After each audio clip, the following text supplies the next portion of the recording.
Dans un pays où le soleil et la pluie abondent, la nature reste splendide d'un vert éclatant et le sol d'une fertilité opulente. La Côte d'Ivoire, puissance économique en plein essor, où la filière cacao éclaire le chemin vers un avenir prospère. Le processus. Et là, vous voyez tout devant moi, c'est le cacaoyer qui est là. Toute partie des fleurs. À partir des fleurs, ça se transforme en petit cabosse. Et vous voyez comment le cabosse, ça s'agrandit au fur et à mesure. De là-bas, vous voyez maintenant, tout est regroupé là-bas, c'est le cabosse mûr. On la cueille, on vient rassembler ça, on casse. Et quand on casse le cacaoyer, il faut laisser 6 jours de fermentation. À partir du 6e jour, on tire ça vers les clés. Et de là-bas, on fait le séchage. Découvrez le voyage exaltant du cacao, depuis les arbres jusqu'à l'art de la transformation en usine, où la magie opère dans chaque grain. Vous voyez, le chocolat noir, 54%. Voici ça, c'est nature. Actuellement, il n'y a rien dedans, il n'y a pas de mélange, tout est naturel.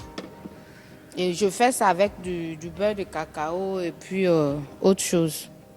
Dans notre petite unité de transformation, nous avons 6 saveurs. On a le chocolat au Sumbala.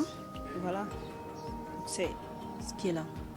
Voilà, c'est vraiment le Sumbala. Donc si vous goûtez, je pense que vous aurez une idée, un aperçu de ce qui est là.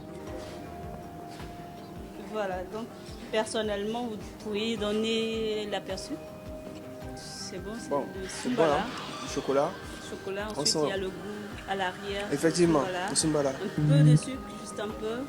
On a un tout petit peu, mais vraiment c'est la prédominance du chocolat avec une subtilité du Sumbala, quoi.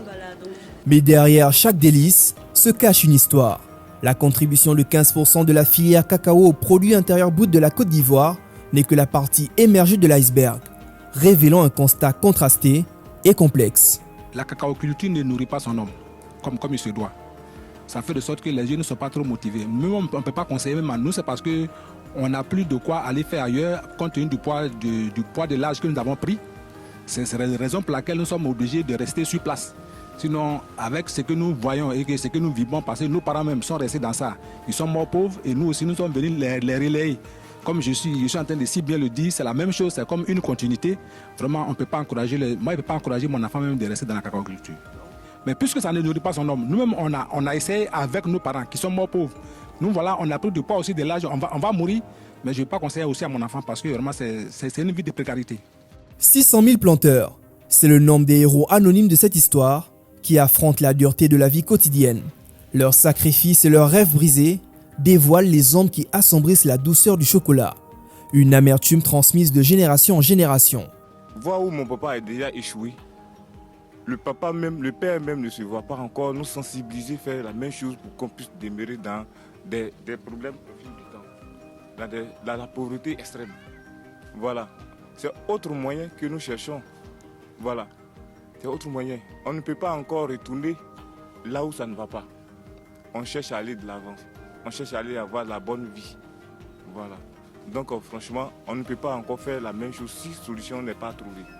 Malgré la prédominance de la précarité, les acteurs de la filière restent déterminés à inverser cette tendance. La Fondation mondiale du cacao, ceux même qui décident du prix du cacao depuis Londres, qu'ils se penchent sur les réels problèmes, qu'ils se penchent sur les acteurs principaux de cette filière. Parce que s'ils ne le font pas, je leur donne 2 décennies.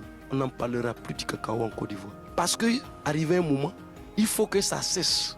Il faut que les gens arrêtent de se sucrer sur le dos de nos parents. Voyager au cœur d'une nation baignée de lumière et d'ombre, où chaque grain de cacao raconte un récit. Les dessous amers du cacao ivoirien, un reportage exclusif à découvrir bientôt sur Sénéweb.